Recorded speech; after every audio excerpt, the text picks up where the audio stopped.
सदगुरु का हाथ पकड़ लो।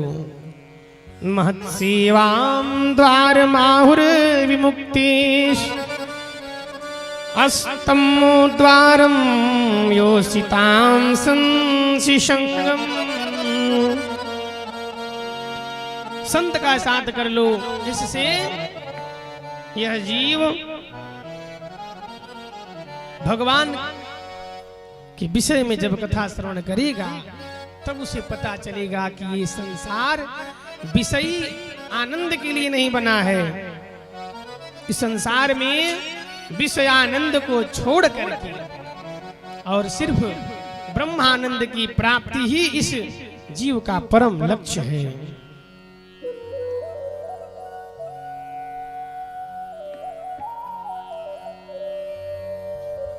और इस प्रकार अपने सभी पुत्रों को दिव्य उपदेश देकर परम हंस वृत्ति धारण करके जगत में भ्रमण करने लगे।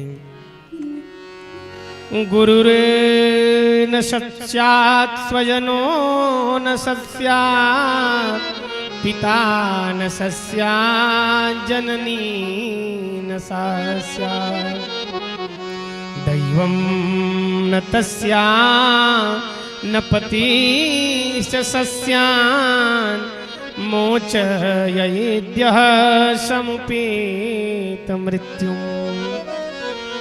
जड़ांध मूक बधिर पिशाच चोन्मा मदाकवत, अर्थात शरीर में उनके परमहंस की वृत्ति में मलमूत्र के ढेर में पड़े रहते थे। और एक दिन ऐसा हुआ कि उनके सुगंध से, उनके शरीर से इतनी दिव्य सुगंध निकलने लगी कि सभी अड़िमा आदि सभी सिद्धियों ने आकर के हाथ जोड़ लिया, पर किसी सिद्धि को उन्होंने स्वीकार नहीं किया। परीक्षित ने कहा कि प्रभु इतनी सिद्धियां आई तो क्यों नहीं ऋषभ देव जी ने स्वीकार किया? यहाँ तो लोग एक भूत प्रेत की सिद्धि के लिए सब कुछ गंवा बैठते हैं इस शरीर को। उन्होंने कहा कि देखो, ये मन पर कभी भरोसा नहीं करना चाहिए। ये मन पहले कहता है कि सिद्धि कर लेंगे तो लोग का कल्याण करेंगे, डॉक्टर बन जाएंगे तो लोग का कल्याण करेंगे, आरक्षी बन जाएंगे तो लोगों का कल्याण करेंगे। पर होता क्या है, जब आरक्षी बन जाते हैं तो कोई भी कार्य बिना धन लिए नहीं करेंगे। क्यों? क्योंकि यही मन बाद में कहने लगता है कि चलो सब कर रहे हैं तो हम भी कर लें। तो जब पहले साधना नहीं होती है तो व्यक्ति सोचता है साधना आएगा तो लोग का कल्याण करेंगे, और साधना आती है जैसे जैसे दो चार लोग जय हो करना प्रारंभ किए, फिर तो व्यक्ति सबसे पहले अपनों को ठुकरा देता है। जैसे जय जयकार हुई, अहंकार उसी दिन से आ जाता है। मान बढ़ाई जब से आई, तब से किस्मत फूटी, स्वामी स्वामी बजने लागे, लगन राम से छूटी। और जब ज्यादा अहंकार आता है, धन ज्यादा बढ़ जाता है, तो सबसे पहले व्यक्ति का ध्यान धर्म से भागता है। अब बहाना क्या करेगा कि भगवान बुलाना ही नहीं चाह रहे।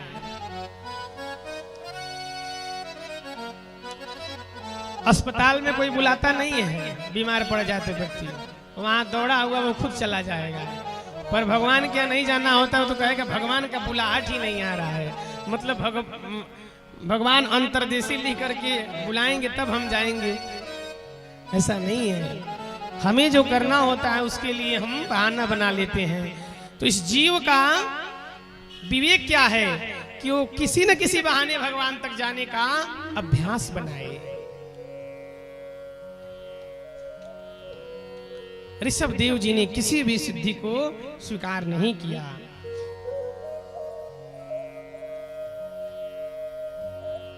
और भगवान के परम गति को प्राप्त हुए।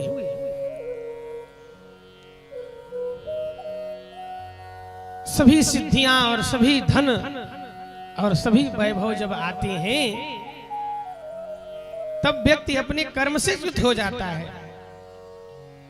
और उस समय व्यक्ति को चाहिए कि किसी गुरु से अपने कल्याण को देखते हुए धर्म पूर्वक राज करे, तब जाकर उस जीव का कल्याण होता है। जब बालक छोटा जब खेल रहा होता है तो माँ कोई खिलौना देकर अपना कार्य करने लगती है। ठीक ऐसे ही जब व्यक्ति विषयों में जाने लगता है तो भगवान उसको और माया का प्रभाव बढ़ा देते हैं कि तुम इसी में लगे रहो जिससे मैं अपना कार्य करता रहूं। परंतु कुछ बालक ऐसे होते हैं जो 1 मिनट भी माँ का गोद नहीं छोड़ते हैं। तो हमें ऐसा बनना चाहिए कि कहीं हम भी इस माया रूपी खिलौने में पढ़ करके भगवान के उस परम तत्व को न छोड़ रहे हों। इसलिए सभी सिद्धियों को ठुकरा दिया ऋषभ देव जी ने, और ऋषभ देव जी परम गति को प्राप्त हुए। ऋषभ देव जी के बाह्य क्रिया का अनुकरण अरहन नाम के राजा ने किया और वहीं से जैन मत शुभारंभ हो गया। और ऋषभ जी के पुत्र ऋषभ नंदन सम्राट बने और उनके 5 पुत्र हुए। बड़े पुत्र सुमति को सत्ता का भार सौंपकर भरत जी बद्रिकाश्रम के निकट जाकर गंडकी नदी में स्नान की, और भरत जी ने जैसे ही भगवान सूर्य को अर्घ देने के लिए अपना हाथ ऊपर उठाया, देखे कि एक सिंह दौड़ा रहा एक मृग को, और एक मृगी दौड़ रही है, और दौड़ करके उसने जैसे ही छलांग लगाया उस नदी में, उसके गर्भ से एक मृग का जन्म हुआ और वो बालक जल में गिरकर तैरने लगा। इन्होंने सोचा कि यदि नहीं पकड़ा उसको तो मर जाएगा। जाकर उस मृग को उठा लाए। कभी कभी अच्छा कार्य करके भी व्यक्ति फंस जाता है। क्यों? क्योंकि वो कुछ ज्यादा ही अच्छा कर देता है। जीव को दया करना चाहिए। जैसे अग्नि माया है, माया के बिना भोजन नहीं मिलेगा, पर बहुत देर तक अग्नि पर भोजन रख देंगे तो जला देगा। धन माया है, धन के बिना धर्म नहीं होगा, पर जब बहुत धन हो जाएगा तो धर्म नहीं होगा, फिर उसकी सुरक्षा में ही दिन भर लगे रह जाएंगे। तो उस मृग को ले आए। मृग को बचाना तो धर्म है, दया करना चाहिए सब पर दया ही करना चाहिए। दया के साथ साथ आसक्ति नहीं होनी चाहिए। उन्होंने क्या किया, उस मृग को लाकर अपने कुटिया में रख दिए। अब वो मृग का छोटा सा बच्चा कभी इधर देखता था, कभी उधर देखता था, कभी आकर उनको सूंघता था, कभी आकर जब डांट देते थे तो शांत होकर बैठ जाता था। अब धीरे धीरे उस मृग में उनकी आसक्ति हो गई। धीरे धीरे उनके शरीर में कभी चिपक जाता, कभी कभी उसको कोमल घास लाकर रख देते थे, उसको खा लेता था, कभी दूध पी लेता था। धीरे धीरे उस मृग में उनकी इतनी आसक्ति हो गई, संयोग से एक दिन मृग का झुंड आया और वह मृग उसी झुंड में चला गया। अब तो उस मृग को एक बालक के जैसे आसक्ति ऐसी हो गई थी कि सूर्य चंद्रमा सबसे पूछने लगे कि हमारे पुत्र उस मृग को कहीं देखा। देखते देखते ये हुआ कि उस मृग की याद में इतना खोए कि प्राण ही त्याग दिए। अंत्ययामति सागति, और अंत में मृग मृग कह के मरे थे, इसलिए अगले जन्म में मृग ही बने। एक मृग में आसक्ति का एक कारण था। दया सब पर करिए, बच्चा हो, स्त्री हो, सब पशु हो, सब पर करिए, पर आसक्ति नहीं। एक मृग में आसक्ति के कारण प्राण चला गया। तुलसीदास जी ने एक बड़ा सुंदर सा पंक्ति कहा कि एक मृगा के संग ते अरे भरत धरी मृग दे, अरे तुलसी उनकी कौन गति जो घर घर करत स्नेह।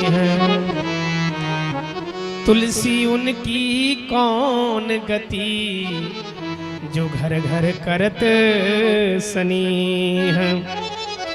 मृग शरीर को प्राप्ति तो हुई, पर पूर्व जन्म का कर्म कहीं जाता नहीं है। उस पूर्व जन्म के कर्म को लेकर प्रकट हुए, सारी बात उनको याद रही, इसलिए सनय सनय उस मृग शरीर को भी समाप्त कर लिया।